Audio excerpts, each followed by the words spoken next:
রথযাত্রার দিন কাছে, তাই রানী রাজাকে বললে, চলো রথ দেখতে যাই। রাজা বললে, আচ্ছা। ঘোড়াশাল থেকে ঘোড়া বেরোল, হাতিশাল থেকে হাতি, ময়ূরপঙ্খী যায় সারে সারে, বল্লম হাতে সারে সারে সিপাই শান্ত্রী, দাস দাসী দলে দলে পিছে পিছে চলল। কেবল বাকি রইল একজন। রাজবাড়ির ঝাঁটার কাঠি কুড়িয়ে আনা তার কাজ। সর্দার এসে তাকে দয়া করে বললে, ওরে তুই যাবি তো আয়। সে হাত জোর করে বললে, আমার যাওয়া ঘটবে না। রাজার কানে কথা উঠল, সবাই সঙ্গে যায়, কেবল সেই দুঃখীটা যায় না।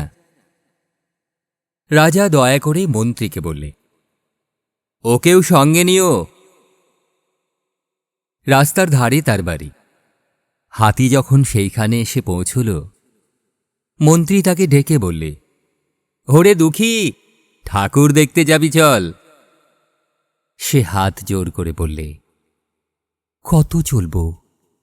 ঠাকুরের দুয়ার পর্যন্ত পৌঁছই, সে সাধ্য কি আর আমার আছে? মন্ত্রী বললে, ভয় কি রে তোর, রাজার সাথে চলবি। সে বললে, সর্বনাশ, রাজার পথ কি আমার পথ? মন্ত্রী বললে, তাহলে তোর উপায়?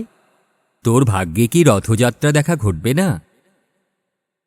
দুঃখী বললে, ঘটবে বই কি, ঠাকুর তো রথে করেই আমার দুয়ারে আসেন। মন্ত্রী বললে, তোর দুয়ারে রথের চিহ্ন কই? দুঃখী বললে, তার রথের চিহ্ন পড়ে না। মন্ত্রী বললে, কেন বলতো? দুঃখী বললে, তিনি যে আসেন পুষ্পক রথে। মন্ত্রী বললে, কই সে রথ? দুঃখী দেখিয়ে দিলে, তার দুয়ারের দুই পাশে দুটি সূর্যমুখী ফুটে আছে।